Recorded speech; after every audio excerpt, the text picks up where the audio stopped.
So whenever you want. Is that a Dragon Knight? Yeah, it is. My grandma made it. I love the kitchen gym, Evan. Oh yeah, dude, it's so sick. Yeah, especially the fact you got like the sky pad too. I'm so jealous. I got a good deal on it too.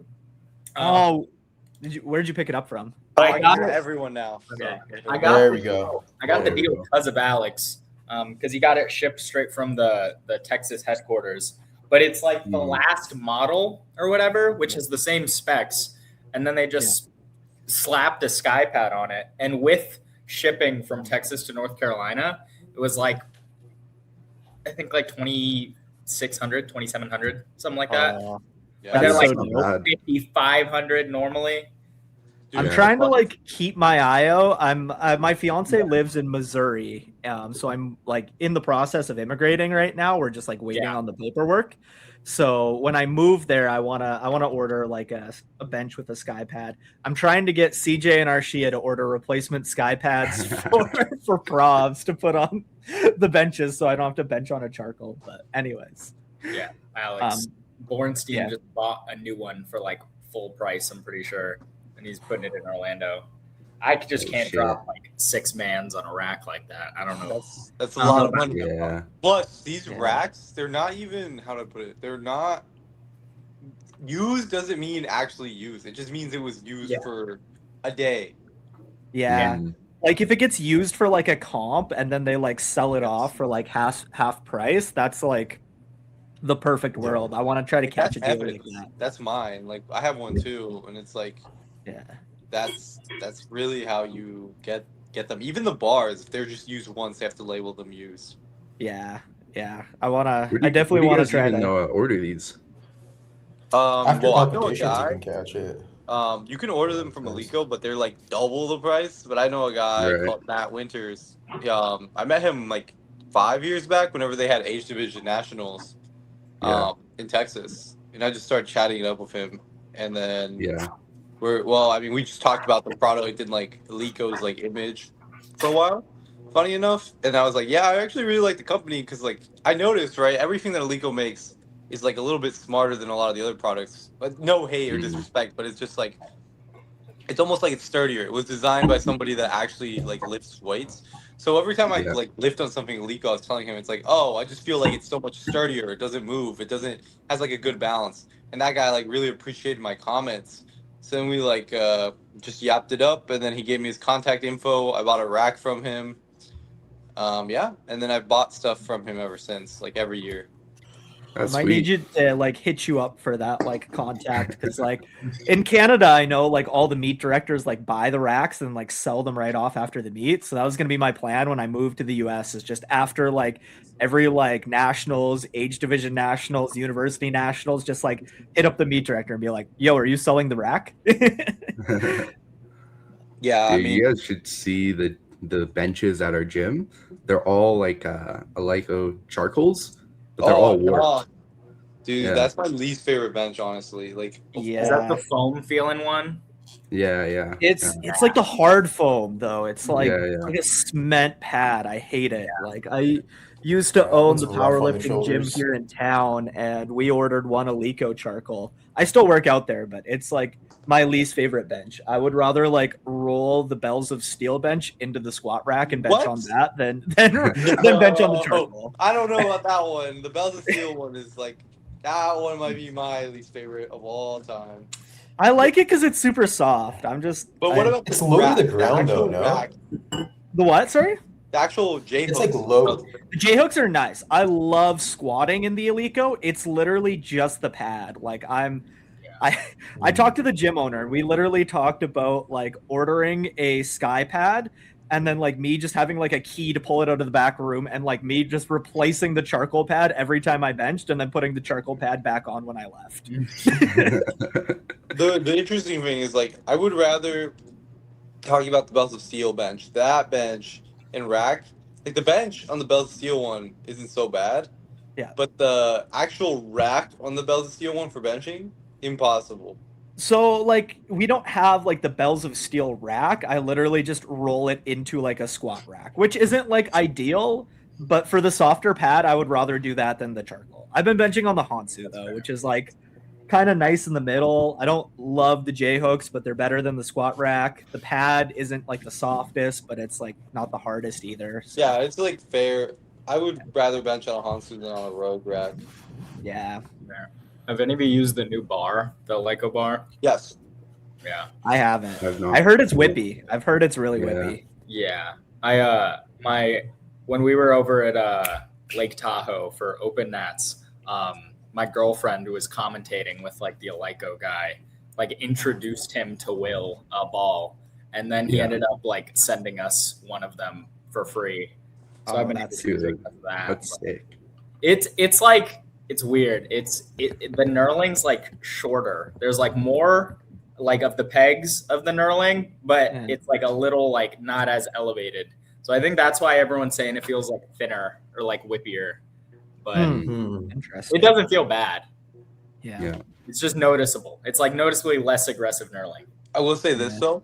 I think on that bar it's gonna sound crazy, right? I don't think I can pull more on that bar for a single, but I think because that bar is whippier, I can actually do. If I were to buy that bar for myself, I could do more workload, like just ever so slightly, which would over time. So it's like maybe.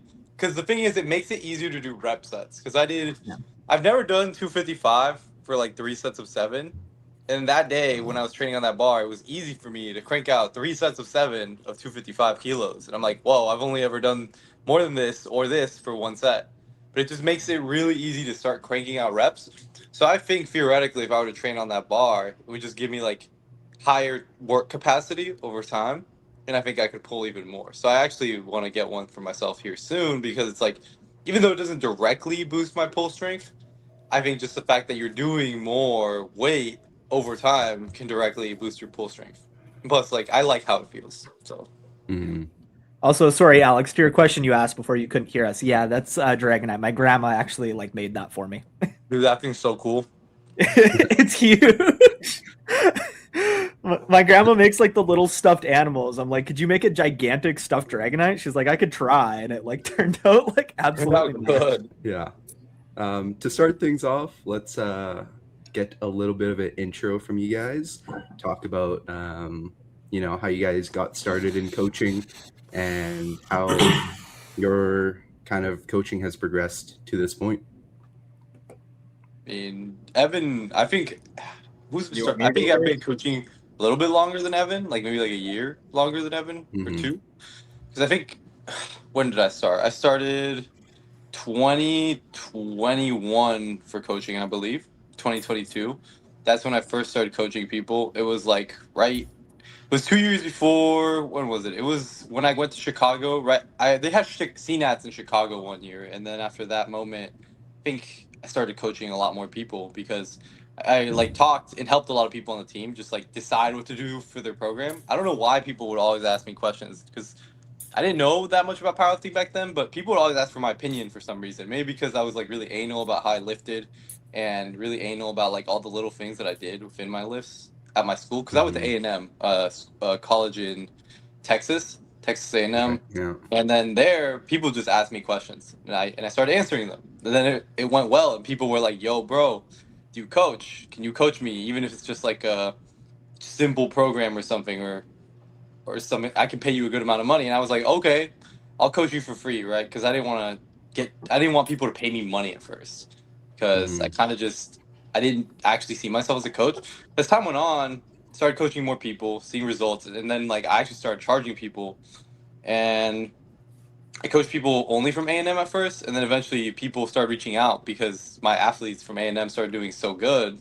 They started like putting a lot of things on social media, and then that's how I got to know a lot of other people. And I guess also because I competed at the collegiate scene twice, I started meeting a lot of different people, and I guess that's where I met Evan at one point from like the collegiate scene. Yep. And yeah, I had actually a pretty similar start. Mine started around the same time, to be honest. But I basically started coaching like informally because it was one of those situations where like I just kind of started lifting in Florida, which is where I grew up. They had it was in high school, their like little like circuit thing. It was like bench and clean and jerk, which is weird. And then it was like we only got a program like during our season for like the team. So like rest of the year we were like, okay, what are we gonna do? And then it was like me and like two of my friends basically like found powerlifting through that. And then essentially started training for powerlifting pretty much right away. And then I just kind of started writing things for all of us to do. And then it kind of went from there where like a few more of my friends asked me to help them, stuff like that. One of those friends actually happened to be Jordan McKinley, if y'all are familiar with him. He came 5th at the 93 Open this past Nationals. But yeah, and then I, similarly to Alex, I got to college and then kind of sort of like spiraled from there, where it was just like more people up there started asking me to help them. And then it just kind of turned into a thing over time that I ended up taking seriously. Same thing. I competed in the collegiate scene all the way until this past April. I did my last collegiate nats and then graduated in the spring, and then switched over to PA. And now I guess a good portion of my roster is also switched over. And yeah, a little bit more of a like informal, like I don't think at any point I was like, oh, I want to try to, you know, get a full roster, be a coach like early on. It just kind of happened like organically. But yeah. Yeah. Funny enough, I tried to not be a coach like 2 or 3 times. And I was like, let me be a PT because I went to school. Well, I went to school for food science and nutrition, like a double major. And then what I did was I graduated with that. And then I was like, okay, let me work in a lab. Did not like working in a lab. Quit that. Went back to coaching and then went back to my lab job. But I mainly started taking less shifts. Then I quit the lab job, went to full-time coaching, convinced myself that coaching wasn't a real job. And then I went to do physical therapy school, right? Like I hit all the requirements to go do that. Then I started it and then I dropped out. So I also dropped out in that time period of a master's program for my MBA. Because I was like, yeah, powerlifting coaching isn't going to work out. I need something safer. But every time I would hate everything else I did, and then powerlifting coaching would be going a lot better. Interesting. Why did you have that thought in the back of your head that it wasn't a real job or it wasn't safe? It's not even that it wasn't a real job. It's more like, for me, I always feel like I have to be I used to think that I had to be doing something all the time in order to be productive. But the thing is, it's like with coaching, it's more about the more you do it, you become a better problem solver. So the more clients you have and the more time you have, it's like it's easier to solve some of these problems that people present to you. So I get better at solving problems day by day, or like coming up with solutions, and the work becomes essentially easier to do. It's actually harder when you first start taking on a bunch of clients because you have a bunch of problems that you don't know. But I'd say once you've taken on a lot of different clients, it becomes really easy to solve a lot of their problems. And the work mainly comes from the fact that you have to update programs or communicate with them on the daily versus like having to think a lot more. Whereas like when I was coming out of college, I found myself in a spot where it's like, oh, I have to think a lot. I don't know if I can really hang with all these people. But as that time went on, I just learned more solutions. Like the big thing is I never stopped learning or trying to ask people for advice or trying to understand how systems work, because understanding why a system or a certain concept works the way it does is kind of the biggest thing I look at into progressing. It's not necessarily like I'll be honest, I don't watch anything like powerlifting now or any of those. I actually like understanding more simple stuff. Like me, I'm a big fan of like the Joey Flex videos or like the Sean Noriega stories. Like those are like some of my favorite places to get content, because they explore either more niche concepts or more simple concepts versus like the in the middle concepts where it's like I feel like it would be a little bit based off of those and a little bit more common sense. That's a very interesting take. Yeah. Do you ever find that, you know, those short form kind of content is not getting the entire picture? Yeah, I hate that content. Yeah. I hate it so much. There's only so much you can do, and a lot of it is like it has to be attention grabby in its nature, that's almost going to inevitably be deceiving in some way, because it's like half of them, that like headline of it is like, fix this lift with this, and it's like, could be some cue or some little thing, like whatever, but like is it actually going to fix whatever, like a universal kind of thing? No, of course not. But it kind of has to be deceiving in nature, because like it's short form content. You can just scroll away. Has to get your attention somehow. But I mean, it's like long form content doesn't get attention. Like straight up, like not many people are going out of their way to watch YouTube videos to learn about this stuff. Like, especially if it's like you're posting the content with the goal of like getting clients out of it. Yeah, posting like educational stuff, like long form content, probably isn't doing that great, like nowadays, just with the nature of social media. Like, it's just how the craziest part of all is like the two people that I've learned the most from are the ones that post none of that like content type stuff. Like, for example, like my coach right now, David Shelton, and then my previous coach, Brad Couillard. Both of them were like people that they suck at social media. Like, they are not people that are posting these short form advertisement videos. And instead, they're more so like having conversations or like trying to educate you on like understanding the way a movement works, right? Because it's like this concept to me, like it became so apparent like maybe 3 or 4 years ago after a conversation with Brad, where it's like, it's almost like if you want to look at the people that are moving the best at the top, because it's like there's clues to their success in how they're moving or their fluidity. And that's something that I guess now I really analyze, the fluidity of a movement, or why movement is working like it does, or like what patterns and ranges someone is going through when they perform a certain movement, and what they're staying out of. A lot of what they're not doing. A lot of what they're not doing is clues to success, in my opinion. Yeah. And I think even like looking at me and Alex in like recent time, he used to post a little bit more content than he does now. But I don't think like Alex will post like stories, like the Q&A things, and people ask him questions, but neither of us really have any big forms of content. Funny thing is, I don't even do that for the questions. I do that because I like trolling people. That's true. Half of the things you respond to are just stupid, but yeah. I love watching those stories. They're good though. Like whenever somebody asks me a question, I'm like, I'll answer. Yeah, I've started doing them, and I think I got like one or two legit questions for every like 10 question asking me to like twerk on video. Yeah. Arshia, you want to ask the next question? Yeah. So my first question for you guys would be, I would like to hear about your process that you go through when initially onboarding a client and designing that first microcycle structure. What does that look like for you? Do you does a lot of it go through the initial call? Do you look back at their training history, or what does that look like? How do you set that up, and then how do you fine tune it moving forward? Yeah, so I think that first call is big. One thing that I do, and I think is really important, and I don't know if everyone does this or if this is even commonplace, is I'll actually end up writing like that first, I guess, week, because I program weekly. I don't program block by block. I'll write that first week on the call once they've like, clarified, like they're ready to go, start Monday kind of thing. But I'll write it in front of them, and usually I think the big thing is like just bouncing ideas off of them, like talking to them about it, like getting their feedback.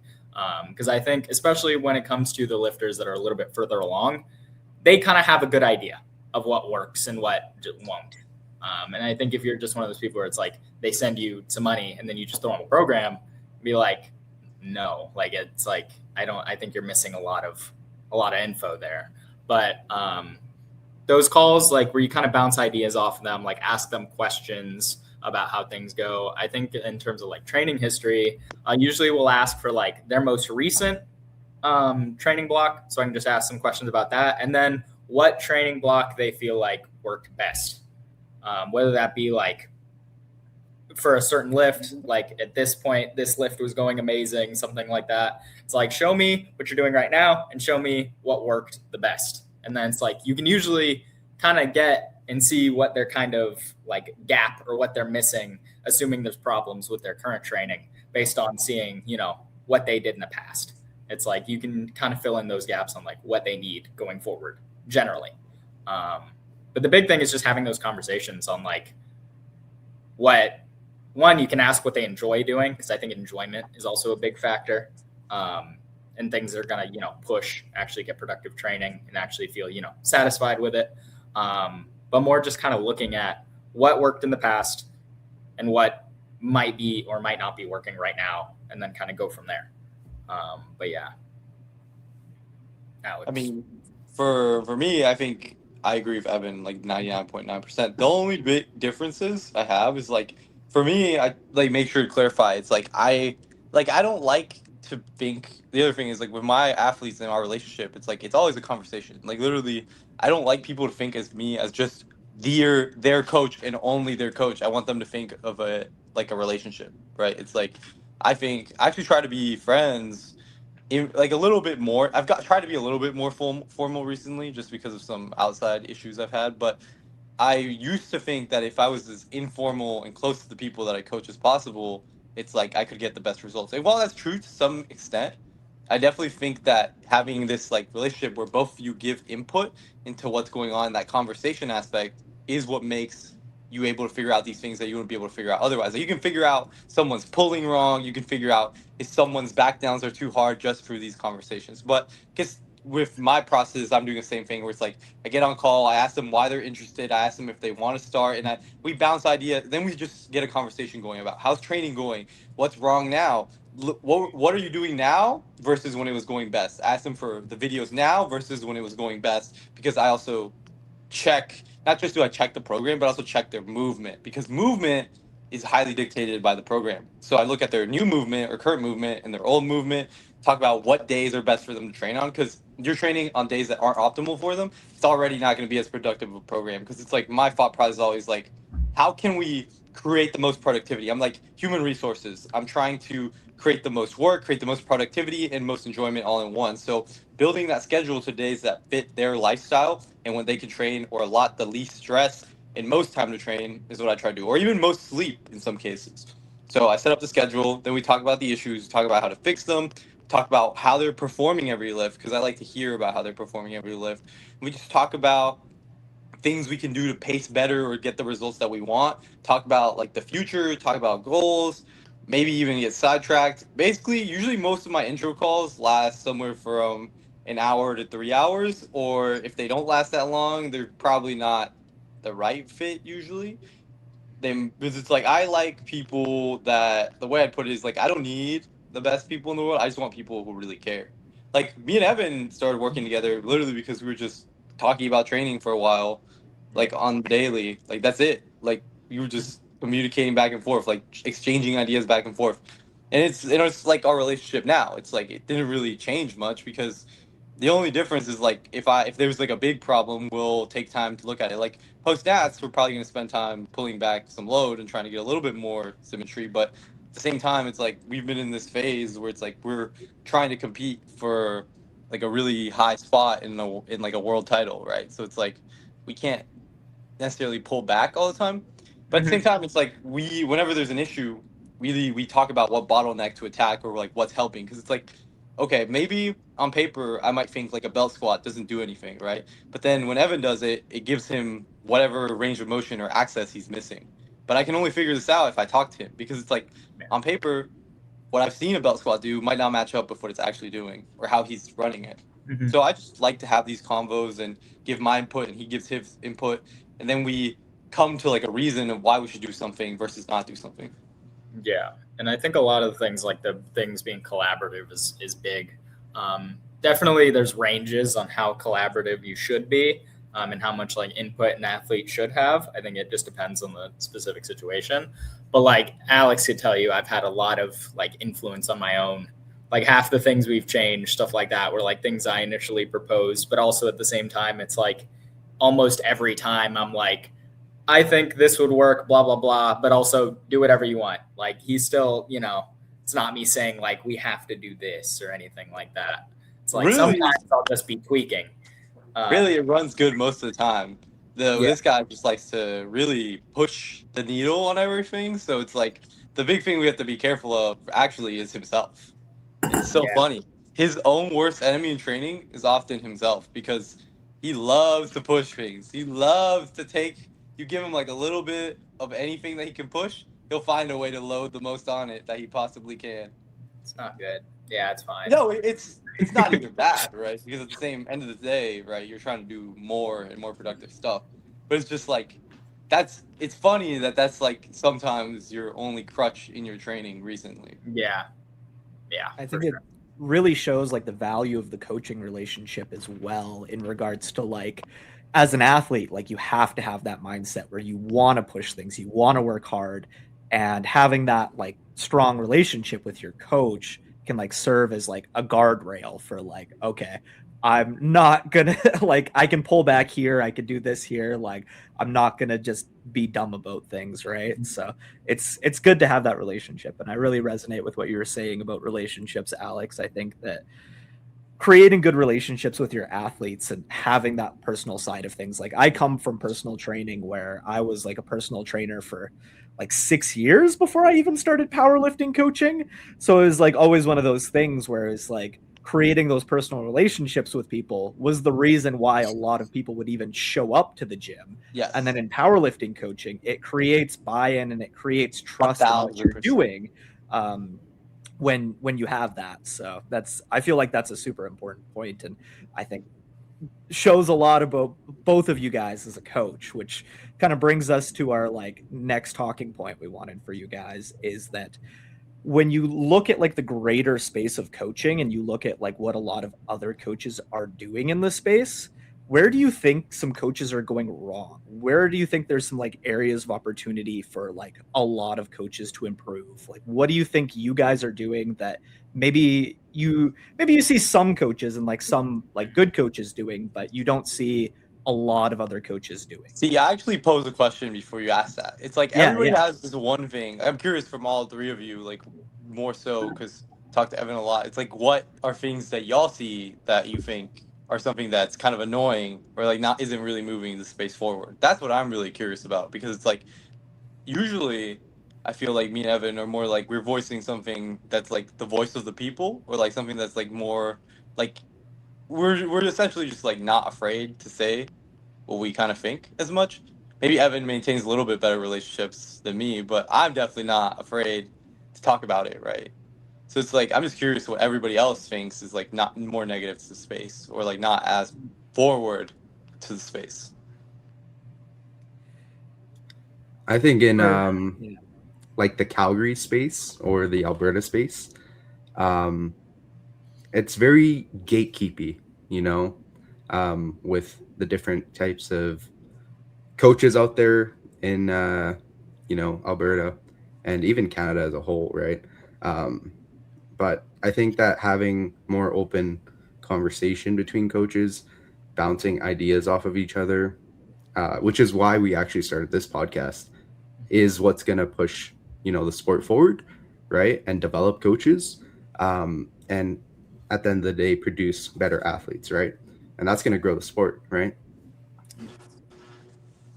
Yeah, I think that was just general powerlifting culture for a long time up until like semi-recently, like last couple years. It was like the people at the top or whoever, there weren't really like, they were sharing the like knowledge with like their lifters and like each other, kind of not beyond that. And I think that's something that's like drastically changed. And I think that's good, because I think it's just elevated everything as a whole. Like the average powerlifting coach has probably gotten substantially better in the last couple years compared to like a bunch of really like mid, like bad, whatever coaches, and then a bunch of really good ones. I think that the general, like, there's not as big of a gap, and there's just kind of just generally like higher production, I guess. Yeah. across. I think it's tough because it's a little bit of a double-edged sword too, though, with that, because I feel like a lot of like newer coaches are getting so much information thrown at them, but they don't have like a good understanding of like the foundational concepts behind them yet. And that ends up kind of like hurting them of that. Like they're too focused 100%. on tools and not as focused on like the foundational concepts to like what goes into progress. So it's tough in that space too. Sorry, Arshia, you were going to say something? I was going to say a take that I have is like, it might be a bit of a hot take, but a lot of people like to kind of clown on people that do like a meet or two and then decide coaching. But I think, yeah, I mean, there is merit to it at some point. I mean, you should be honest about your capabilities, but I think if you have more knowledge than your client or the person that you're coaching, you can coach them, and that just that makes more clients for every other coach as well. Like if a newer coach starts coaching that athlete, and then once that athlete does a couple more meets, goes to nationals and things like that, maybe they decide to go with a higher level coach. And at the end of the day, it's just bringing more people into the sport. There's more lower level coaches that are coaching people, encouraging them at their local gyms, or maybe the coach hasn't even done a powerlifting meet, but he understands how to teach the movements. So that brings more newbies into the sport, and those people would get higher level coaches, and it's more people doing powerlifting, which is good for all of us. Very good. Yeah, no, that's fair. I feel like I've been thinking about Alex's question for so long, I forgot what the initial question was. It was just like more so like what things do we see that aren't moving it forward or are moving it forward? Like I just want to hear more about the positive, negative contributions of like what's going on right now. Yeah, I guess it's tough because it's like what. I guess in like what ways, right? Like I think we see like at like the higher end, we see like more bigger companies coming in, putting more money into it. But then you could also go the route of like, are some of these companies keeping like bigger sponsors like a Nike or an Adidas or something like that from stepping in and getting more money into the sport? I think you could also like go like the like, and that's not to say that it's negative. I'm just like trying to play both sides of the coin. No, I get it, right? Because it's like me, like funny enough, like I use almost all of SBD stuff, but I'm actually like an SBD hater because I feel like SBD has like this monopoly on like the whole powerlifting market, and I don't know if I really like that because it just feels like the options are so much more limited. I'm big on like having the biggest toolkit possible to do whatever you want, right? Because it's like I have a guy that uses stiff sleeves.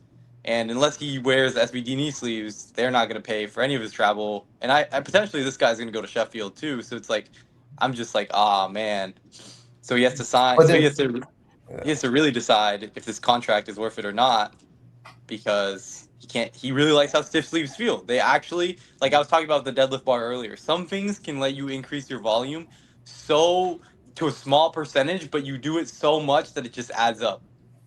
So it's like I think that falls onto the other brands as well then, because if SBD is offering that, then the other brands need to step up and offer it as well. That's the thing. They're not really. I mean, somewhat A7 for the first time this year, but at the same time, I still feel like no one's stepping up as much as they can or should. They also probably don't even have the money to do it. Is the reality. Yeah, because like, what is it, like 100,000 euros to be IPF certified, or to be able to use your equipment in the IPF or something like that? It's something like that. Yeah. Which is a large chunk of money. Yeah, it's so tough because, like I said, it'd be cool to see like bigger sponsors come into the sport, but when does that happen? Are they interested? Like who knows behind the scenes of that, right? And, but I do agree with you, Alex, especially in like the Canadian scene. I thought that it was like crazy back in the day hearing about like it was like Bryce Krawchuk was like sponsored by, I think it was like Titan or something like that, and he wanted to like wear their like singlet to Worlds or whatever. And it was like the first year that like Canada had like signed the contract of like, oh, if you're going to Worlds, you have to wear everything SBD. Whereas I think in the US, you guys have never had like that like monopoly type contract on your national team, your national team competitors have always had the choice to wear whatever they want, and they only would have to wear SBD if they chose to take a personal sponsorship. In Canada, is like, even if your personal sponsorship was a different brand, you would still be forced to wear SBD at Worlds. I think that recently changed. I'm not 100% on that, but I think that might have changed more so recently, because I think that like A7 is stepping in as more of like a national sponsor for more countries. So don't quote me on that, but I do think that's changing a little bit. But yeah, it's almost like it's not even like SBD is like actively trying to do it or anything. It's more just like no other companies even trying to throw money like for sure. Covered travel or anything like that. It's like they literally just need like an A7 or someone that has the money to do that, to just give more in that way. You brought up another thing, Alex, too, that made me think of like, it seems like stiff sleeves are on their way out at the end of the year. Do you guys think that's a good thing or a bad thing for the sport? At least on the raw side, I guess. I actually, the thing is, it's like I am like I said, I'm a big fan of having different tools in your toolkit. I personally, like I will say, they can give you an edge, but it all depends, because it's like even some of the people that I see switch back and forth, like there's no difference, or they just have better control in the SVDs. Like they all have their own cons. Is the thing. Like if you ever use stiff sleeves, the groove on them is a little bit differently than soft sleeves. Sometimes depth can be way harder in the stiff sleeves. Sometimes you can get way out of position in stiff sleeves. It just really depends. But the stiff sleeves also do things like they can, depending on how you squat, if you squat into them well enough, they can give you an extra kilo or two. They can also give you some stability. They do a lot of different things. So it's like, am I necessarily against them? No. I just think they're a tool which I would rather be around. Yeah. And I'm one of those people where like I can go back and forth, squat in either sleeve, and it makes zero difference in my squat. I will squat the exact same. I've done times where like I would forget my stiff sleeves at home, and then week 4 of a block switch to SBDs and still squat the plan. Like exactly, like it doesn't affect me at all. So I'm a little bit in a personal lifting sense, a little bit more indifferent to it. A little bit different than Alex. I do think just a little bit more standardization would be like good. Not to an extreme, but like just things being a little more standardized. I think there's benefit to that. But also the same thing is like more options available, more tools, I think is also beneficial in its own right. So I don't know. I don't want to say I'm indifferent to it all. I think a little bit of it is cope, just a little bit. But overall, I kind of think like we'll kind of see what happens, because I feel like this has been held over our heads for such a long time. It's like actually, because they banned them and then they unbanned them, and then it's like, is the contract going to get renewed or isn't it? Exactly. I personally find like my positioning is way better, and I feel like way stronger in the hole in stiff sleeves, but I get like zero like quad stimulus. Like I feel like my like pop gets like weaker and weaker the longer 100%, and the more I wear them. The truth, right? Because it's like that's what's happening. Using less stabilization, less of that knee tendon, a little bit less quad. It's just like a little bit less muscle activation for sure, because you have a piece of equipment doing some of the work for you. Me personally, I prefer soft sleeves, but I'm like that's the thing, right? Like if I were to go for my own lifting perspective, get rid of stiff sleeves for all I care. I don't care, but for a lot of people, I just have seen them be a good tool. Yeah. The sleeves thing is like with what you just mentioned about like not feeling your legs as much, stuff like that. I take 2 out of 3 of my squat days right now sleeveless. And because like I have really struggled to feel like my right quad. Like I've had a knee issue from like wrestling before I even started powerlifting, where it's like I've shifted away from my right side essentially since I started lifting. And it's like up until recently when I started doing that, I've had like on and off knee pain, like just whenever. But the big thing is I really just don't have the force output in like my right quad. And I didn't really start getting that until I literally just ditched sleeves half my days. And I don't know, that seemed to have been like really helpful for me recently. Yeah, I do similar. I do 2 out of 3 of my days in my like softest knee sleeves, and then my primary day I do my top set in my stiff knee sleeves, and then I do my back downs in my like stiff SBDs, which aren't really stiff, but yeah, I have 3 knee sleeves for training, so I'm kind of extra. Crazy. And I've even programmed for one of my guys. For his, it's more just like he would have like knee pain in like both knees, and he would only ever do his squatting in insers. And I programmed him. He would have like super sub max back downs. It'd be like a top set of like 6, and then like a 3x6, but minus 15%. So like nothing. But the 3x6 with the percentage drop was sleeveless. And he loves complaining about it, but he hasn't had any pain since, and he seems to have a lot better force output. Just straight up, like the quads just look like they're moving a little bit better right now.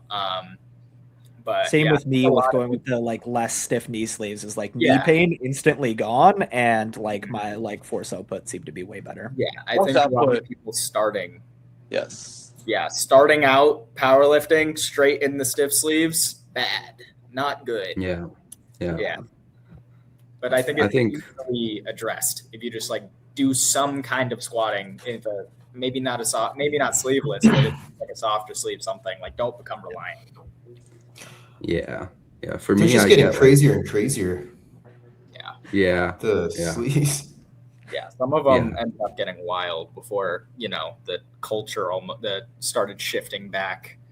And it became. I feel like we're just going to make a full circle back to equip lifting at this point.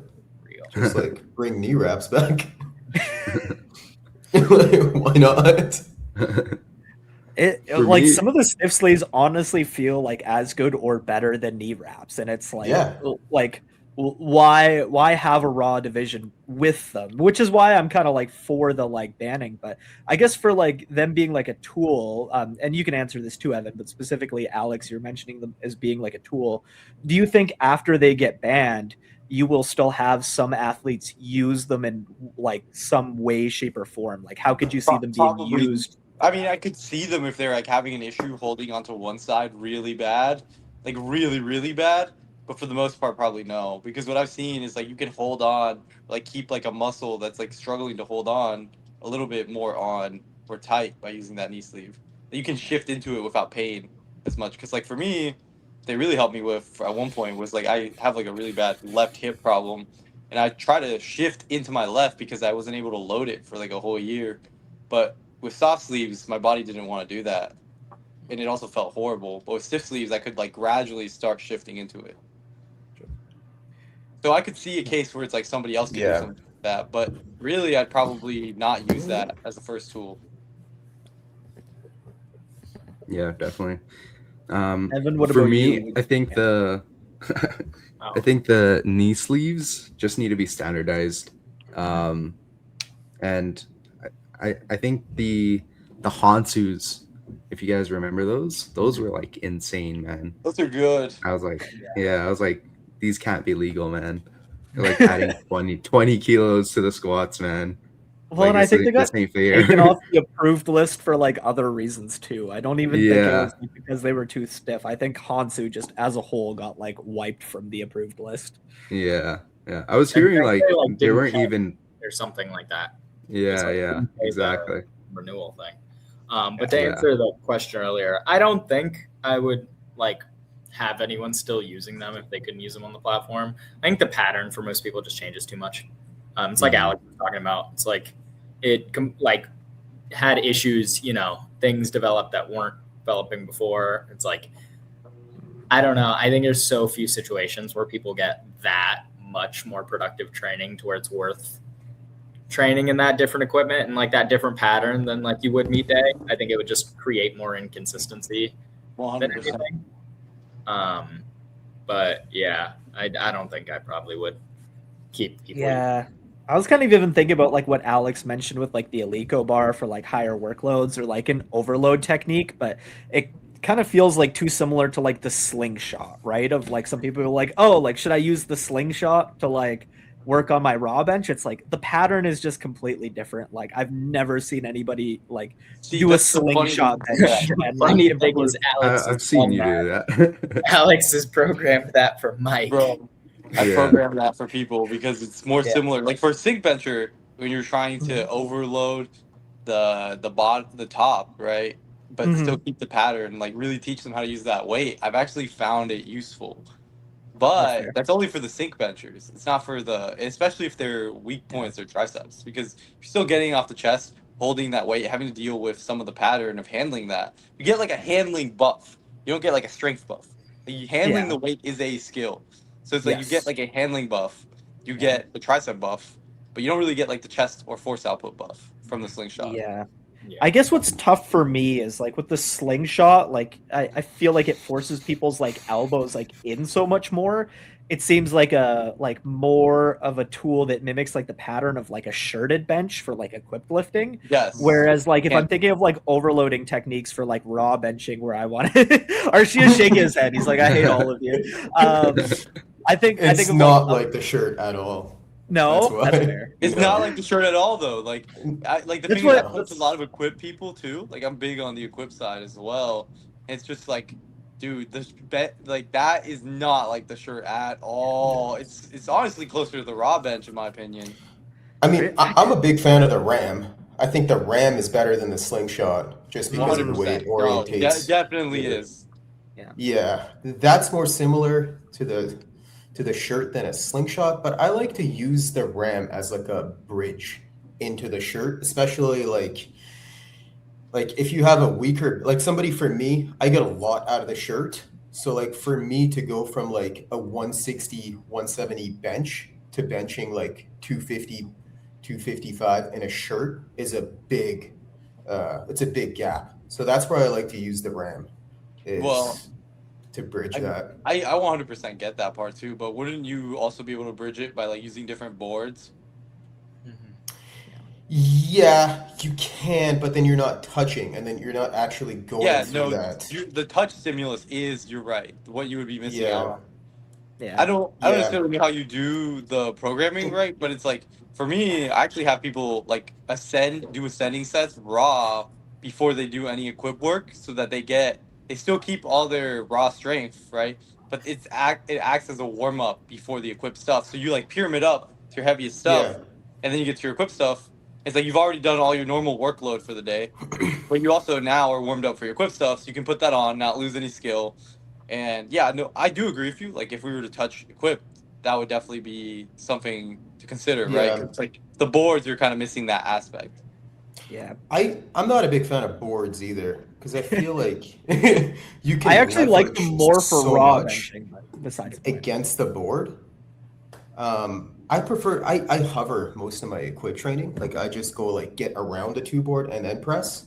Yeah. As opposed to, just because, man, I can lift so much to a 2 board, especially if I, with a shirt, leverage it against it a little bit and then pop it. But if I float, I feel like I get a better it's reading. It's more natural.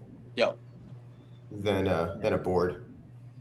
Yeah, and sorry, where I was going with this is like, for me, I would prefer to have somebody do like a 1 board or like a 2 board press for raw benching, because there's nothing like changing their elbow position. So if you're trying to get that like handling the heavier load skill out of it, but you want their like form to more mimic like what they're doing with raw bench, I prefer that. But that or pin press are like good options. Yeah, that's all very useful. I mean, I remember we were talking about, Alex actually called me to talk about Mike's bench, and we were just kind of talking about ideas, just because obviously needed Mike's bench to move. And that's kind of where like initially started, at least for him, started talking about like what the bottleneck was and how he came to the conclusion of the slingshot. It was basically like needed to find ways to do more, because he was already at like a high frequency, everything like that. But he couldn't go to higher intensities because then his like chest would get fried.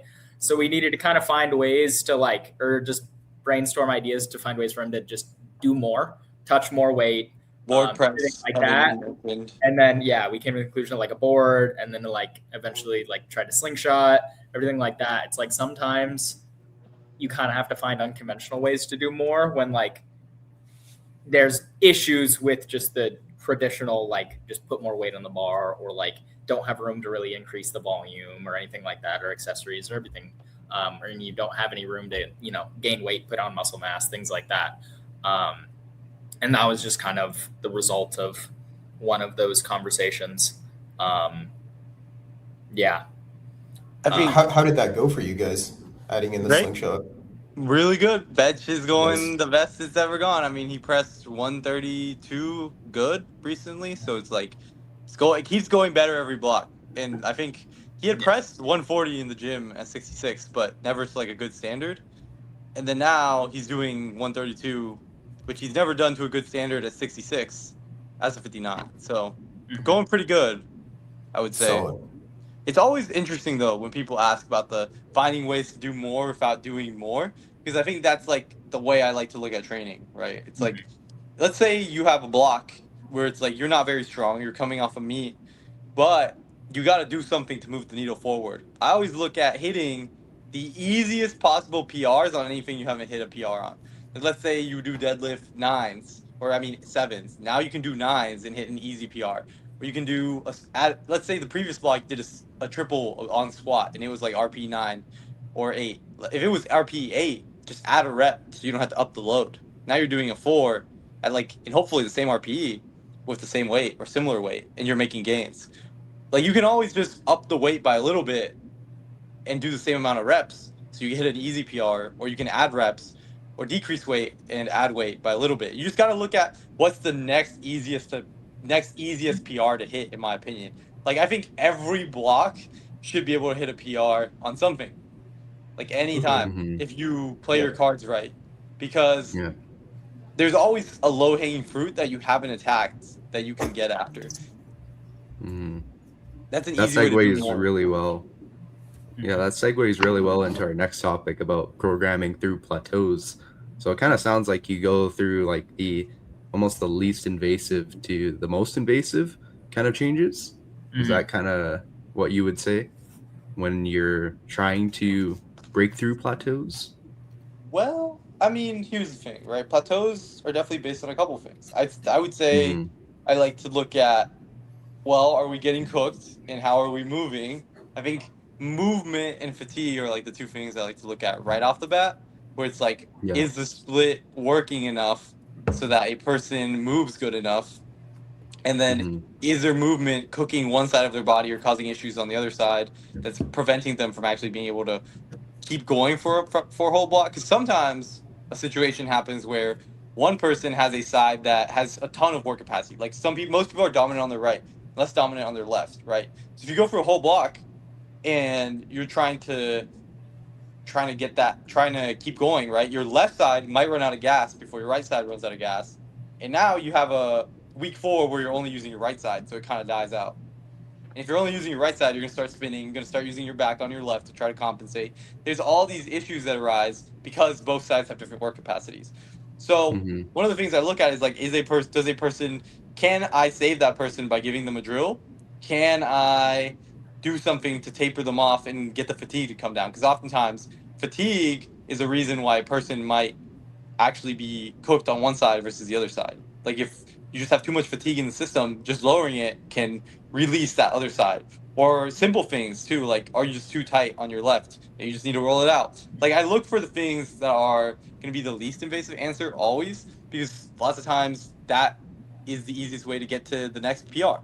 But if you can't fix any of those things, then I just look at how they're moving and do we have to address anything in the next block to set them up to move better in that following block. And in that next block, we might do a higher rep PR because lower weights usually mean less compensation. So if you can do an easy low weight, high rep PR, you're gaining that mental momentum, still getting that momentum of movement, but you're not furthering any issues that you have along. So I would say my steps are look at the movement fatigue, look at how the block is running, and then look at hitting the lowest hanging fruit PRs with the lowest weight possible. That is a PR and reasonable. Yeah. And Evan, anything differently that you do? Yeah, and I think like to kind of go about things like a little bit less on like the movement standpoint that Alex really hit on there. I think you just kind of got to think about and figure out what the bottleneck is for certain people. Like for some people, in the case Alex was talking about, the bottleneck is movement, limiting them.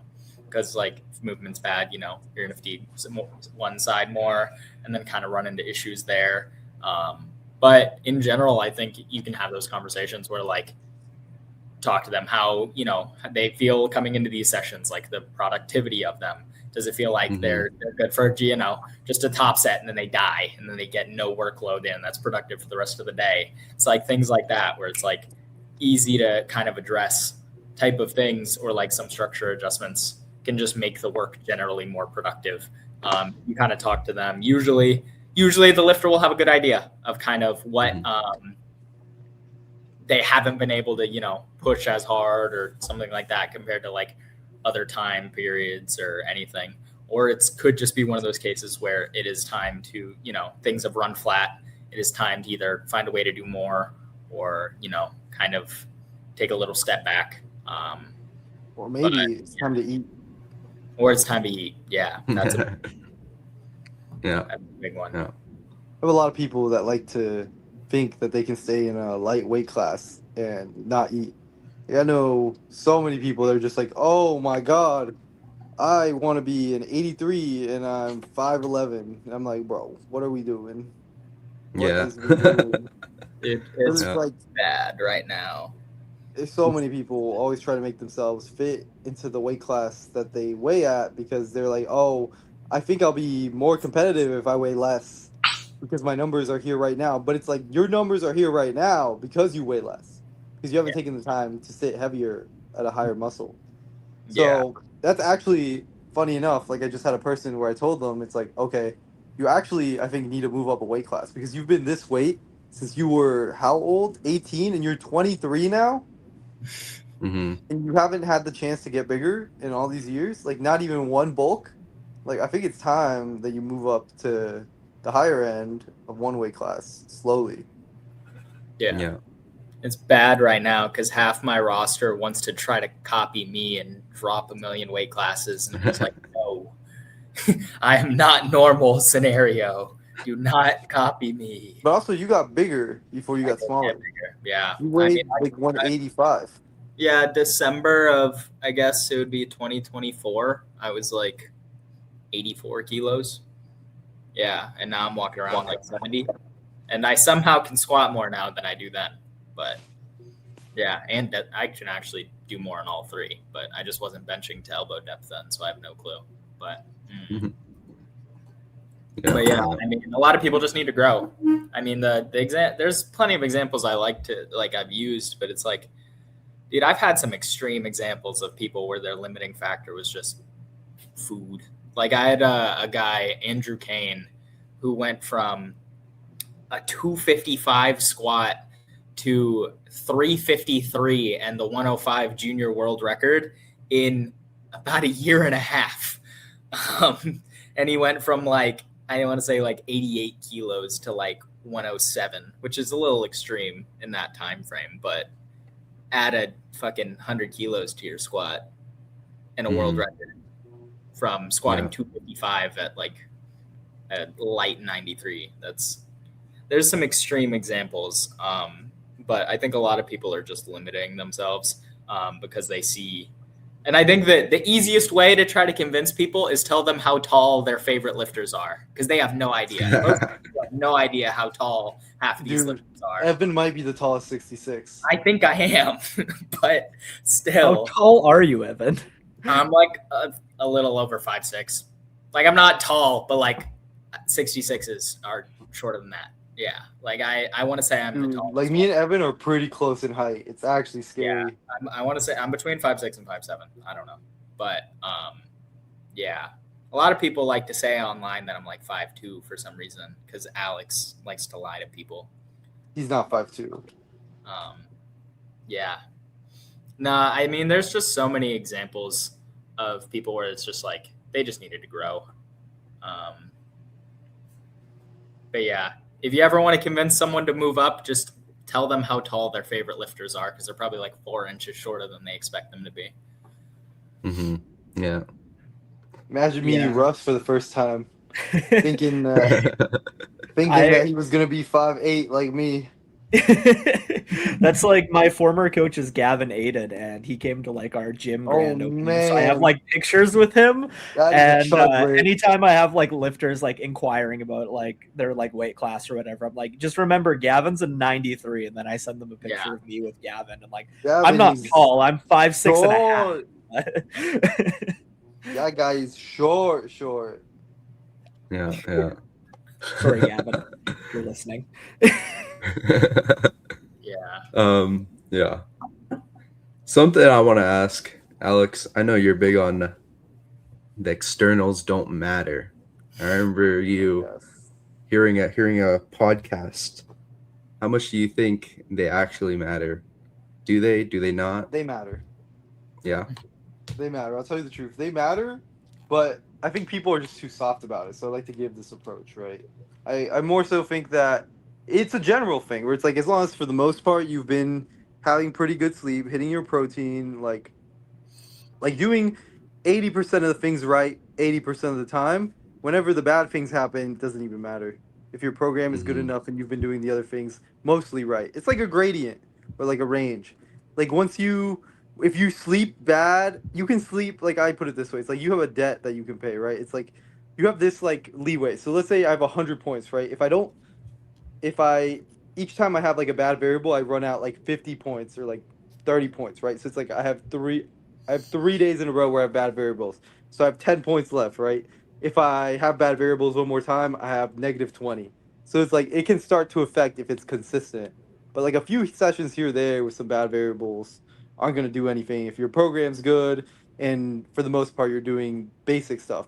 Diet doesn't even have to be perfect. I think the overarching themes are like get enough water, get enough sleep, get enough protein, and get enough movement so that you can show up with the ranges that you need. Those are the things that I think are important. I guess trying to limit stress a little bit too. Stress for a lot of people can either be great or bad. Yeah. I think people value externals a little too much in the short term and not enough in the long term. Somebody will have a bad sleep the night before like a heavy training session, and they'll be like, it's over, I'm fucked, I can't lift this, and they'll like defeat themselves mentally before it even happens. But then that same person will have 4 out of 7 nights of the week bad sleep and aren't willing to fix like most of the time, right? And I think that's where it comes down to, is like just using like myself as an example. It's like I've been hitting like PRs and training's been going good, but I've been like sick this week. Sleep has been shit, nutrition's been shit. But the like 95% of the time when I'm not sick, I control those things and keep them within like a relatively good range. And like I feel like it became this thing where it's like everybody heard like, oh, I need to work on my externals, instead of like trying to like increase the average over time of like, I'm sleeping a little bit more, I'm eating a little bit better, I'm managing my stress a little bit better. They started like hyper fixating on it of like, like I had 1 bad sleep, it's over, my session's going to be shit today. It's like, that's not what externals means. It's about the greater average, not like literally like the day before you lift. It's like the Alico bar example. It's like, if you want to gain this much more on your total over time, it's like it all contributes. Everything technically contributes. So it's like everything that you do right is just a little bit more on that overall volume or workload that you can push over time, which means that you can just do that much more in the long run on your top end.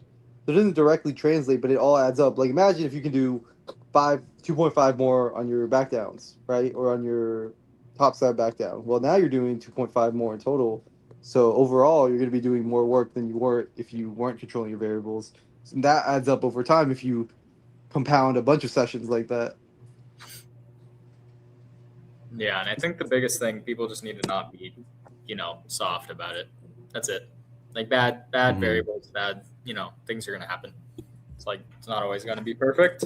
You just have to kind of like, it's going to affect you, but you can't, like, it's like you said, don't defeat yourself mentally. Like, just don't be a bitch about it. And The thing is, a lot of the best lifters that you know, they just try really freaking hard. They don't necessarily have the best variables either. Like, why is it that all the best lifters that I know drink, well, not Evan, but like almost all of them drink a beer or a bunch of beers before their lifts? Like, I couldn't tell you why, but it seems like their stress is low and they're trying really hard. I have a friend who actually drinks before he lifts, and he says it's actually a boost because he gets the bloat on the squats. that was, Dude, I feel like I would throw up. when I was Is that who I think it is? Yeah. when I was back at Florida State, when I went to college there, I had it was like a joke with like the people I coached there, because I was the coach of that team for like 2 years. My friend Andre, my old roommate, he would have like the joke was like 2 to 3 beers night before primary squat, and then that's the infinite strength boost every time, no matter what. Yeah. It primes you.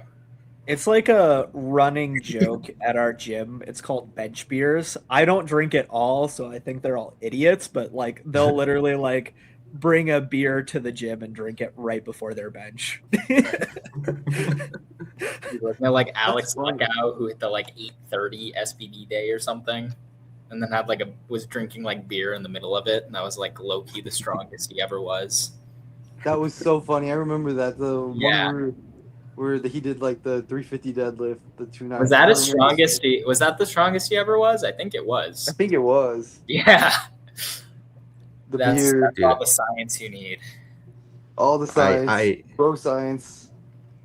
I absolutely hate the bloat for lifting. I feel like Me too. whenever Yeah. I'm bloated, I just get into this like really extended ribcage position, and all of a sudden my movement goes to shit. Yup. I'm the same Yeah. way. I hate lifting with food in my stomach. I'd rather, like, for example, yesterday I had to lift so late because I went to the beach, drank a lot, ate a lot, and then it took me so long to digest my food. And then by the time I was ready to go, it's really late. Yeah. Yeah. I just don't I don't like training find bloat. that like bloat affects me too much, but I was recently experimenting with hook grip, and I found I got like really bloated in my hands one day, and like hook grip was like unbearable and just like super slippery because I was bloated. For me, it's mainly the bench and the deadlift. Like, I have really, really good hip mobility for the deadlift. So whenever I go to deadlift and I'm bloated, I get more extended versus being able to flex a lot and also flex and like stretch. So I just feel like I'm flexing and shifting forward, which sucks. Yeah. And then on bench, I just feel like I can't arch as much whenever I'm bloated. Yeah, I agree. Yeah.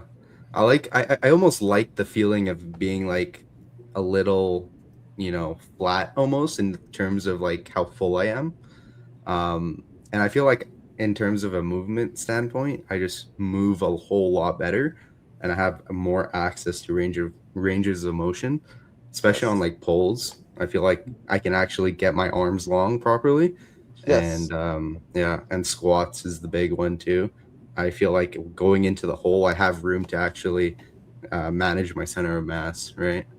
Versus Same. just trying to be super extended the entire time going down.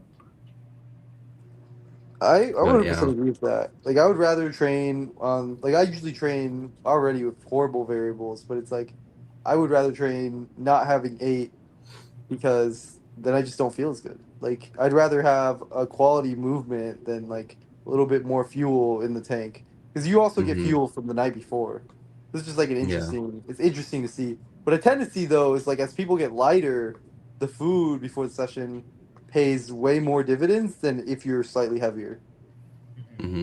Is just what I've seen over time. Yeah, I think there's like this common misconception in powerlifting that we need to eat like all this junk food for some reason. Like even at a meet, if you look at what a lot of people eat, it's just like a bunch of crap. Why you gotta call me out like that? Roll.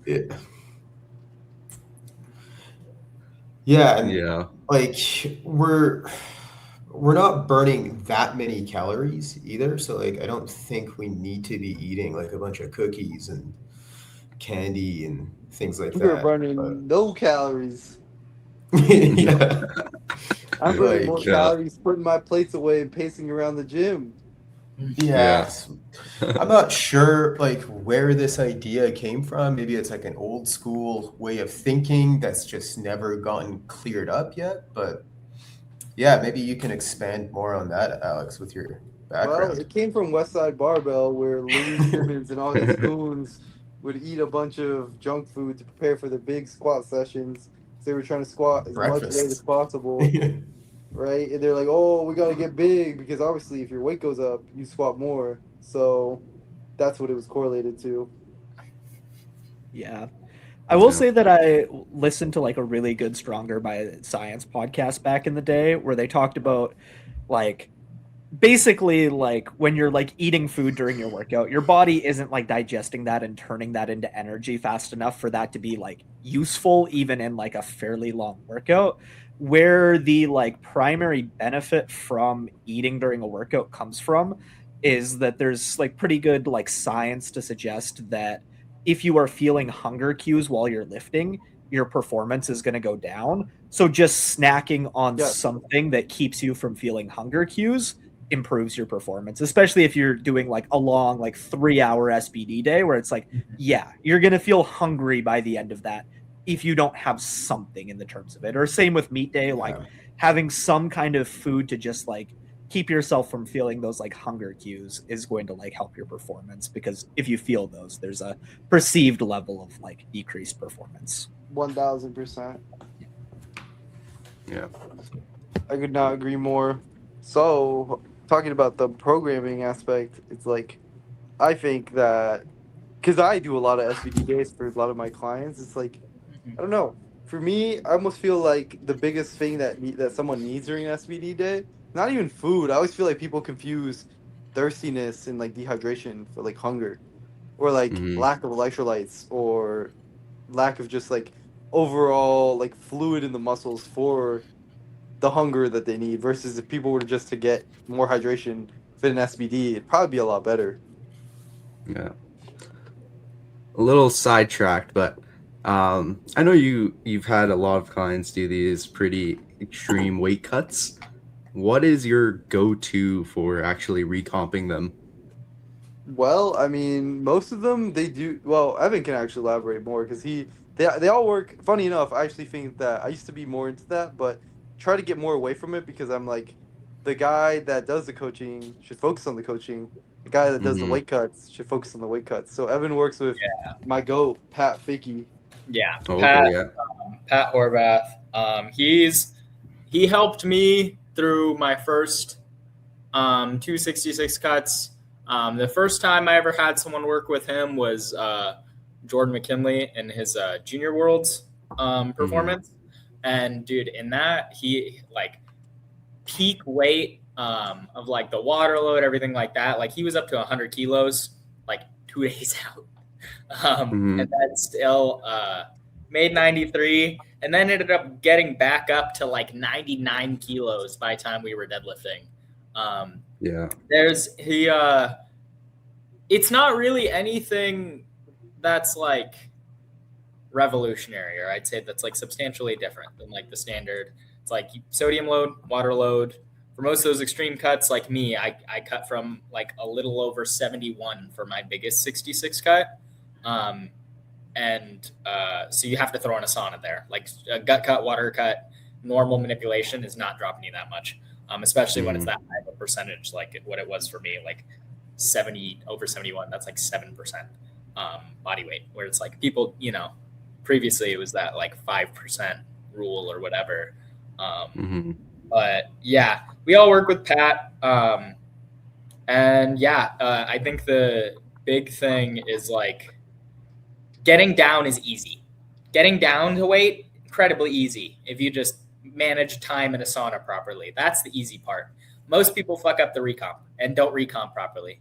Whether they have, either like 8 pounds of sodium or just a bunch of things that are super slow digesting, towards they're just like getting like if you recomp from any fast food restaurant, I've seen people try to recomp with Chick-fil-A many times, or ramen.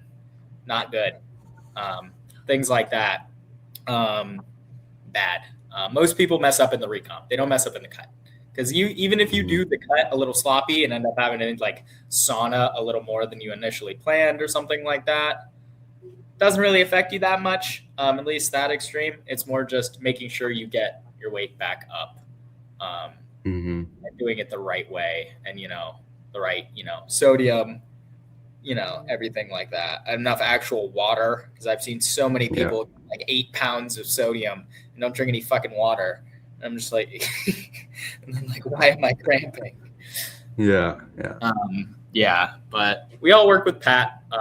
He offers it as like a standalone service for anyone. I'm not sure what he charges now, but if like anyone, I think you can reach out to like his email and his bio and like set up, and he'll like go over a call and like do that. But he's been great. And if it's like you're in the US and it's like, or even last year at like Worlds, he came down to Costa Rica. He was like bringing all the recom stuff, like even getting like groceries from like stuff like that and like getting that to people.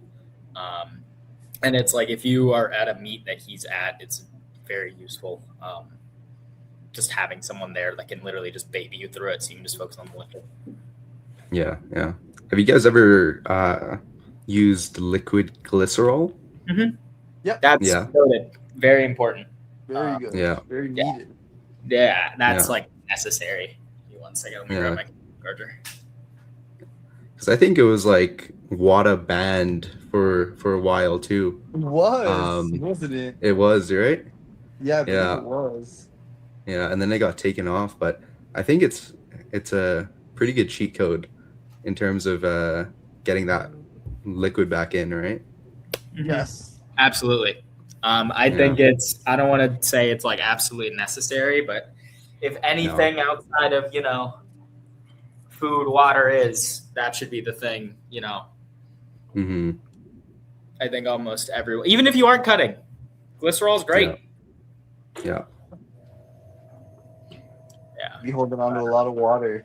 I mean, shit, like it could literally make your SBD session better. I'm just always for whatever can make the session better. Like, again, like I always keep going back on this, like any 5% boost that you can do that's within your means, I do it. Always worth it, because you can do more over time. The more good sessions you stack, it's all a game of how much you can stack good stuff.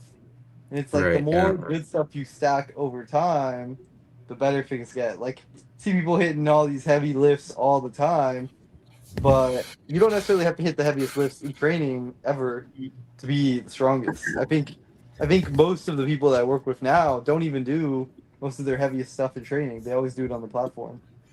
They fear the most I'm squatting this prep is going to be 232 in like whenever we're done with this podcast, and I'm gonna load like 260 to 270.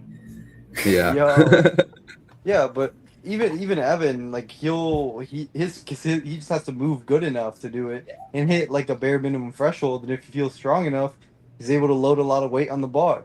It's just because his muscles have the ranges he needs, has the power he needs. If he has the power, then he's not really, and he can move good enough, and he's able to squat whatever. How do you keep that? Well, you just don't go heavy enough to create so much fatigue that you lose those ranges, or tax one side way too much than the other, or you don't use up all the power for a while. Because the power doesn't always like to come back fast.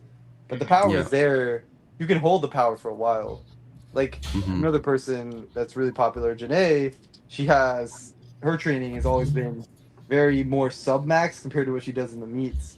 She will never hit like what she's going to do in the meet or close to it in training, that block or 2 blocks out. Instead, she'll do like easy rep sets, or she'll do like each week she'll start at like, for deadlift we do this thing where it's like 5, 4, 3, 2, 1. It's like she'll do 2 reps the week before her meet, and just do a single on meet day. And that tends to work really well because it keeps the load down well, but you're increasing load while never dropping down the fitness or like the ability to be prepared to do more weight.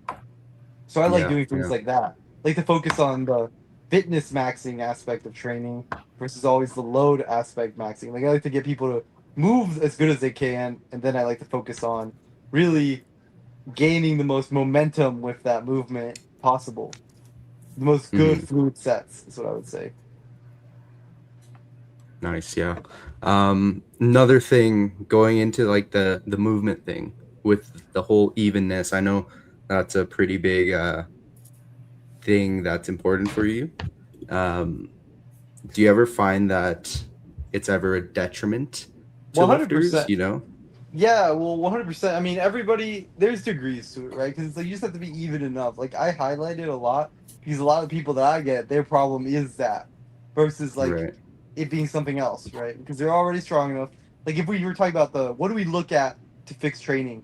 Like, bottleneck wise, it's usually not muscle, it's usually not power, it's usually not necessarily like the programming. They have a good idea of what's going on, but it's like in order for certain things to work, you have to move good enough and not like completely squatting to one side, right? Or like your back can't hurt, or like your hip can't be exploding. So that's essentially why I always end up, how would I say it? Always end up looking at it. But for the most part, there's lots of people where I don't even bat an eye because it's just like, yeah, they might have a small shift or a small imbalance, but it's like, why would I look at it if it's not causing any issues or slowing down the top end?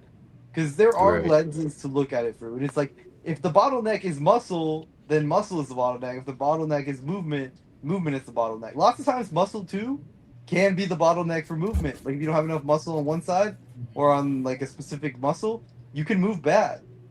Like, I see lots of people where they just don't have enough hip or adductor on their deadlift. They try to open and they're getting caved in. They just don't have enough adductor, so their movement is bad because they don't have enough muscle. Mm-hmm. Yeah. So it's really about the bottlenecks we were talking about, like looking at what is the next thing that we need to work on in order to get training better. Because it's like this whole concept of the golden micro. I don't know if I follow aspects of it, but at the same time, I like to think of it more like what do we need to fix in order to get better. Right. Yeah. Yeah. Max, you want to end us with the last question? No. I don't want the podcast to end. I'm having too much fun. Yeah, just kidding. So I heard you in a recent podcast, Evan, and you were talking about like fixing movement patterns with accessories. And I was really intrigued for both of you guys, how you guys go, because you were also talking about like Alex doing it for you as your coach. And I've done this a little bit, but I feel like this is definitely like a weaker area in my coaching. So I was interested in like your guys' like process of like, how do you identify if you think an accessory will be good for improving somebody's movement pattern? What's your like thought process and what kinds of things are you looking for to identify that?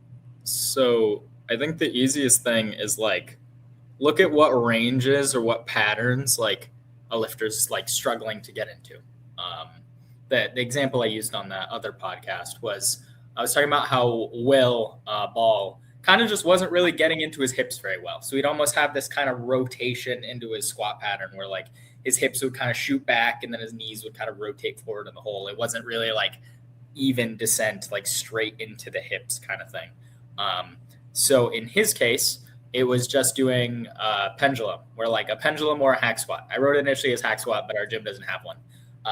Something like that. And the reason it's good for that is because it's a fixed pattern. And it's like recognizing what patterns like you may or may not be able to get into in your lifts. And then also knowing what accessories get you into that pattern, which easy example is like internal rotation of the hip kind of is forced in a fixed pattern of a hack squat because like it's straight. You can't go anywhere. There's no like, you can't deviate into like certain bias, anything like that. It's like you have to be even and you kind of have to descend in that way. So it kind of forces you into that position and makes you kind of produce force in that position. And that kind of lends itself to, the movement gains in the comp lift, which that's probably the simplest example I could think of. Alex, I know you probably have a couple more people that come to mind, but it's like the big thing is like finding what accessories or certain movements that force you into a pattern or force you into ranges that you might not be accessing very well with the comp lift. Yeah. And like, is there any specific things, and we'll throw it to you, Alex, that you're looking at for like bench and deadlift? Because I think that's a good example for squat, but yeah, Yes. just interested on the general thought process. So for deadlift, oftentimes it's like getting like people want to be too upright. I think lots of times they need that feeling of the protracted arms, or they need that feeling. You just need more flexion, right? So what am I doing to get some more flexion? Funny enough, I like chest supported rows, right? Or where you like round your upper back and flatten your low back into the pad. I mean, flatten your pelvis forward into the pad. Things like that will get you more long arms and flexion components, which help the deadlift a lot. I also like things like literally ab exercises help a lot with the deadlift because flexion is a crunch, right? Or like it's like a forward plane movement where the abs go forward, the upper back rounds. So literally hanging leg raises or hanging in general gets you longer arms, decompress, and it gets you some abs if you're doing hanging leg raises. Also, like seated hamstring curls for getting people out of extension because the hamstrings being tight. If you lean forward on a single leg hamstring curl, you stretch that hamstring a lot and can get yourself out of extension. Those are some of my favorites for deadlift. For bench, it's a little bit different because we're trying to get a bit more thoracic extension, and we're trying to. Funny enough, for bench, the things that I would do are also the hamstring curls because that actually gives you extension that's similar on both sides. On bench, sometimes people are uneven because the hamstring is preventing their hips from being even, and stretching it out gets them more even. But really, on bench, I like things like push-ups. I like being because that opens up the shoulders. I like also what do you call it? Single leg glute bridges because a single leg glute bridges, you're working on hip flexion and hip extension, and that actually opens up space in your bench. Whereas one side usually has limited hip extension, one side has limited hip flexion. Single leg glute bridges might be the key to unlocking a bigger arch or at least a more symmetrical bench because you have a more open hip. Just some of the things I look at. I also like inclined dumbbell bench because it opens up space in the shoulders even better. If your back fly gets the pad. All these things, what they're going to do is they're going to either make you push more evenly or give you the component to be better at the skill that the lift involves. Like bench is extension and the shoulders down and back versus deadlift is flexion and the arms long. That was awesome. I was writing a bunch of notes there. I was having some ideas coming to mind with some of my clients as you're going. I'm like, I have to write this down while it's on my mind. Do you guys ever notice that, you see a certain pattern? Maybe it's like extension, maybe overextension in the squat or something, or overflexion, right?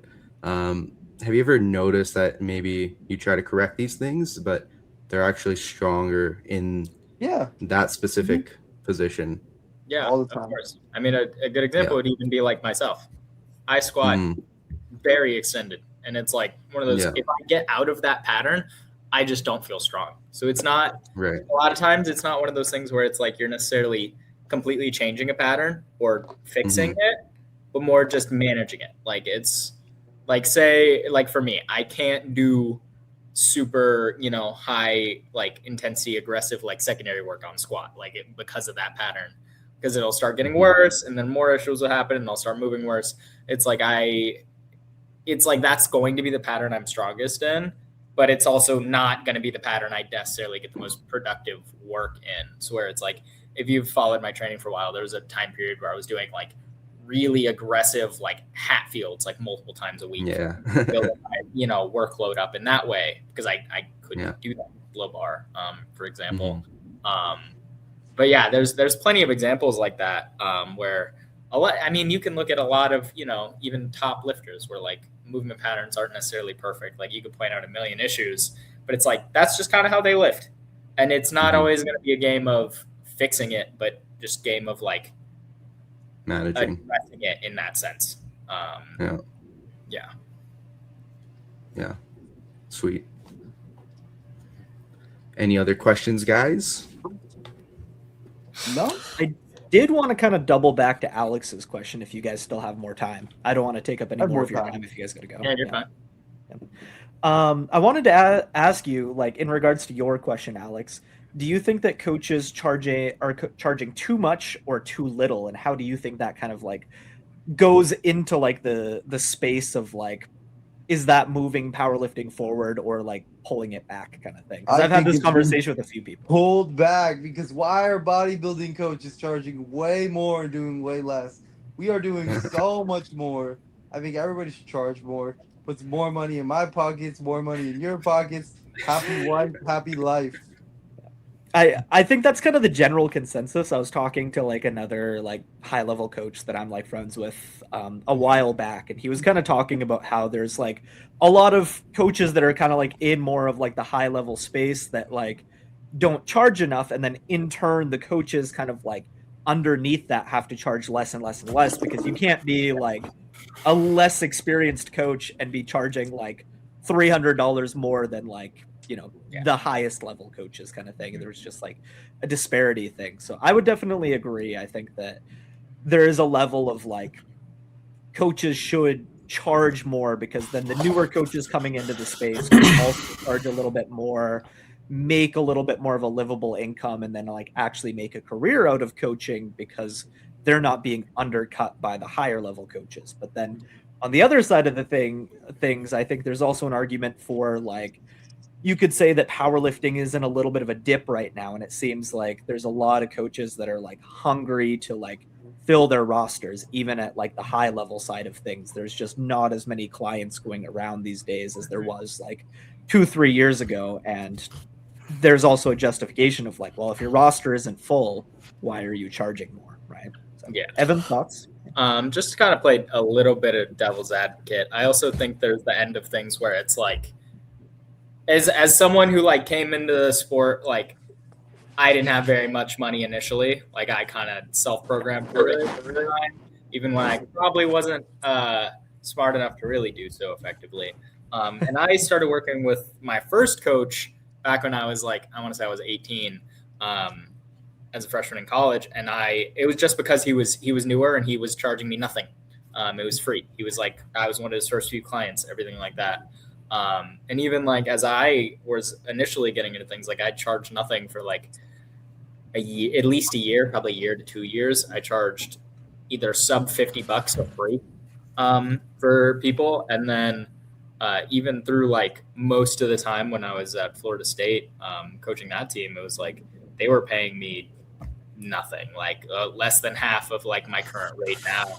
And I think they're just benefit having things be, I guess, more targeted to those different demographics. Because like as Alex knows, being more in the collegiate scene, it's like that group just doesn't have money like that. And it's like now that we're a little bit further on, we're just kind of working in a different demographic that we were then Exactly. for the most part, just due to the price range. So I almost think it's like, yes, I think on average, there's no downside. There's not really any downsides to coaches charging more and being able to, live off more. But also it's like for the, newer people entering the sport, I don't think many of them are going to throw $200 a month. Even $150 a month is a big ask, for especially when you consider the majority of like the population is like juniors within powerlifting. It's like how not many 20 to anywhere between 18 to 23-year-olds can really throw that much money towards something like that. Although the barrier of entry is so much lower than like other sports, but like regardless, it's still a lot. 100%. So I feel like there's like having, the higher, more experienced type of coach, but then also having that like entry level that's like just lower. I think the sport benefits from both. I don't think it all should scale up evenly, if that makes sense. Mm-hmm. Yeah. And it kind of goes back to what we were talking about, how it just gets more people into the sport as well. Like you said, you didn't have much money when you first started. You were 18 and you found a coach that was doing it. And yeah, you're in the sport longer now. You're coaching people. You brought more people into the sport. Another thing I wanted to touch on was like, I think it's important to ask what the coach is offering, not just how much the coach is charging. Yeah. Because if someone is charging $100 a month, but if it's just programming, then like that's a pretty good deal, right? Whereas like If you expect me to talk to you every day, send you weekly programming updates, and you don't think that's worth at least $50 a week, then it's going to be pretty hard to find that. And I think it's going to be pretty hard to scale your roster up and not charge enough for that either. Like you're not going to be able to have 30 people and only charge 20 or $100 for that service. You're not going to have enough time. You're not going to be able to feed yourself. So it really depends on what type of service you're getting as well, I think. Mm-hmm. Yeah, I think Evan brought up two really good points. Like one, like when you're new to coaching, I think coaching people for free can be a really good way to get experience because you don't really know enough to offer a service that you can justify charging for at that point in time. But by working with people, you build up your skills and then you can start charging people, I think is great. I think also like the collegiate kind of junior side of things, I think if that's a demographic you want to work with, you have to kind of realize that like they're going to have less disposable income and you're probably going to have to charge less. Or like Arshia was mentioning, maybe you have separate services where you have one that's a little lower communication, one that's a little higher communication, and those can be at two different rates to create more accessibility for more people. There's definitely like things that go into it, but to kind of build off of that, if you have high level coaches that are specifically offering their high level lifters free coaching, but not everybody else free coaching, is that like a no? Is that like dishonest, or is that just good marketing? I mean, it depends. I mean, as a coach, in my opinion, you set the price for the market. So if it has value to you, I think it's worth to charge whatever you want to whoever you want. Funny enough, uh, Mm-hmm. I don't really see issues with it. I mean, there can be issues with it, but at the end of the day, it's like I think, like what do I think about it? It's like I think depending on your like everything's just context dependent. Like what is the context behind it? What is the situation? Like do I think it's always right? No. Do I think it's always wrong? No. But if the situation demands for it, I can see why you're charging someone as much as you are, right? Because there's always a context and different sides to every story. So it's like you just got to understand that what looks bad to one person might not look bad to another if you charge them less or more. Maybe they're going through something hard financially or relationship wise. I don't know. Can't tell you the answer. There's times where a client has asked me, "Oh, can I have this month for free? I'm going through a lot of stuff." I'm like, "Sure, why not? You've been consistent with paying, been a good client." I'm like, "I can do that for you." Mm-hmm. Yeah. I remember hearing this that similar question on a Two White Lights podcast with Brad, Marcellus, John, and they were talking about, you know, some elite coaches in the space in America, um, essentially like coaching high level athletes for, you know, coaching them for free, right? Um, yeah. Yeah. Is that something that's, you know, prevalent in America, you think? Not really. I mean, I think, funny enough, like I think the athlete always just like look. It's always where the athlete wants to go, right? 'Cause if the Mm-hmm. athlete is happy with what you're like, the athlete is really the decider in all this. Funny enough, athletes. I don't actually believe in poaching as much as people think because it's like, dude, if an athlete is happy, they're not gonna leave. But if an Yeah. athlete is unhappy and they have issues which they've addressed, and you haven't fixed them, then they might leave, right? Or if they just want to learn. Like I'm also big on people learning as much as they can, right? And asking for other Yeah. people's opinions too. So it's like it creates this idea where it's like, okay, if you go to someone else, it's not necessarily just poaching. You can ask them questions, and then we can Mm-hmm. come back and have a stronger answer. Like that's what I like to do. I like to already talk about it beforehand, so that if they ask somebody questions or talk to someone about training, they are getting stuff from it, which I can get stuff from it too. Versus our Mm-hmm. everyone's relationship gets better. Yeah. Whereas I'm just like, don't talk to that person, don't listen to anyone. Obviously, there's places where you don't have to listen, right? Like if you're, I guess like I would say, if you're asking another coach for advice of what they would do, you can take that input and then give it to your coach and be like, okay, but why did he say this, right? And like you can walk through Mm-hmm. different ideas. I'm not against anybody getting input from someone else ever, but Yeah. I am more so like what I'm against is like how would I put it? what I'm against is like somebody thinking that they have to switch coaches right away because their coach isn't giving them what they need versus trying to have a conversation. You try to have a conversation with your coach, and they won't fix the stuff that you had a conversation on, or they won't like meet you where you're at. Then there's issues. But if you haven't had the conversation and switched, that's your fault. But it's also always the athlete's fault. It's never. I don't think it's usually the coach's fault. I think lots of times the athlete really just does whatever they want, whether they want to buy ideas from somewhere else, whether they want to listen to someone else. It's like they believe what they want to believe. I agree with you, because I do have that conversation with all my athletes of like, hey, talk to anybody and everybody you can. Bring the ideas from other people to us and let's have a conversation about it, and let's use it to either like check things off of like, no, that's stupid, we're not going to do that, or like, yeah, that's a great idea, we should actually implement that. I'm glad you got that from X person or whatever. Like, I never discourage conversations, and I don't think a coach having a conversation with an athlete about like, oh, like, have you tried this, and just like an honest conversation is necessarily a bad thing or poaching. What I do think is a little dishonest in poaching is if the person's in their DM is like, hey, you should leave your coach and come work with me directly, or or in that person's DMs like, oh, how much does your coach charge you? I will charge you less, or I will coach you for free to leave your coach and work with me. And like, I think kind of to the context dependent that you were mentioning, Alex, it's like, yeah, like maybe an athlete is happy with their coach, but their coach is charging them $150. And they look at this other coach, they're like, oh, I would be happy with them too. And potentially, and this person just jumped into my DMs is like, hey, I'll coach you for free. It's like, that's probably not something that you should be jumping into like another coach's athlete's DMs and like offering. That seems a little bit dishonest. So I do think that there's a line.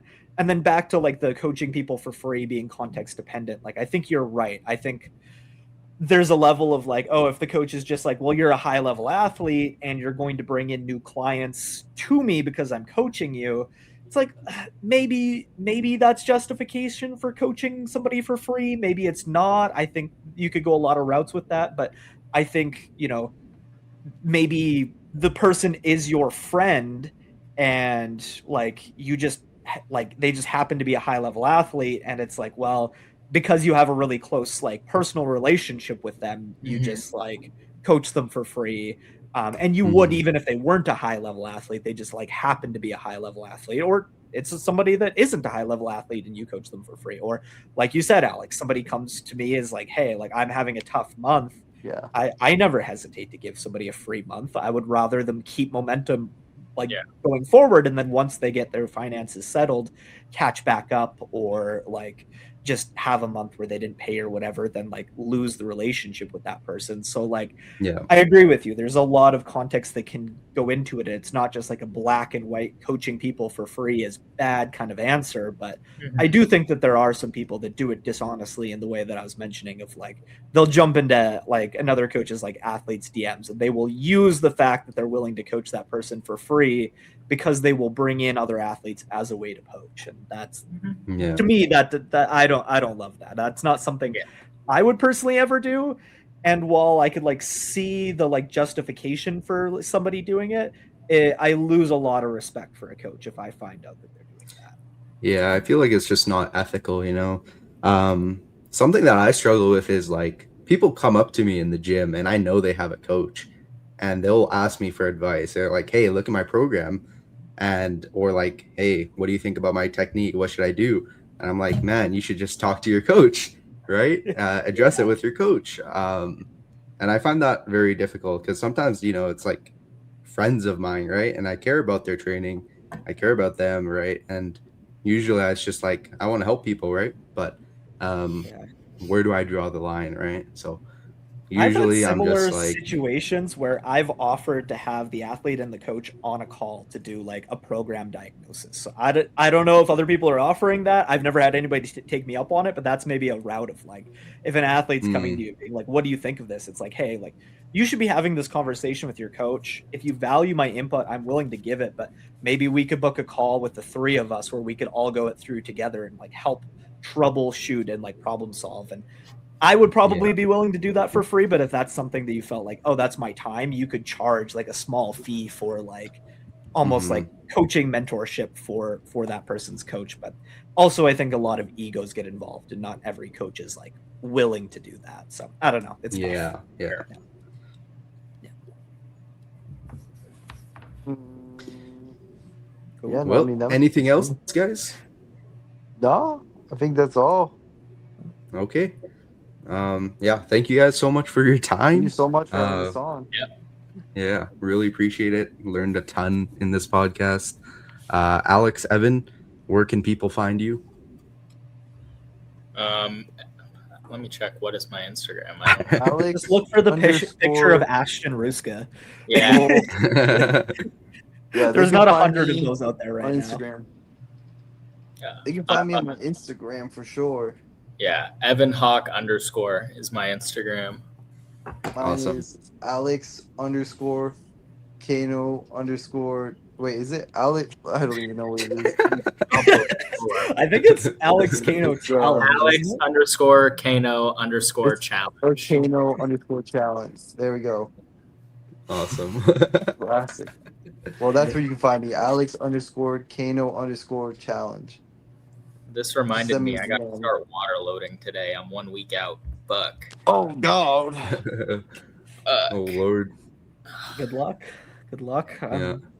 4 weeks out from Arshia and CJ's meet, which they're going to order sky pads for. Let's go. Maybe. Yeah. All right. Well, that's episode 9 of the Slack Appreciate Pool it. podcast. That was Thank a you good guys very podcast. much. Yeah. Thank you, man. Yeah. Yeah. Hell yeah. Thank you guys. Bye.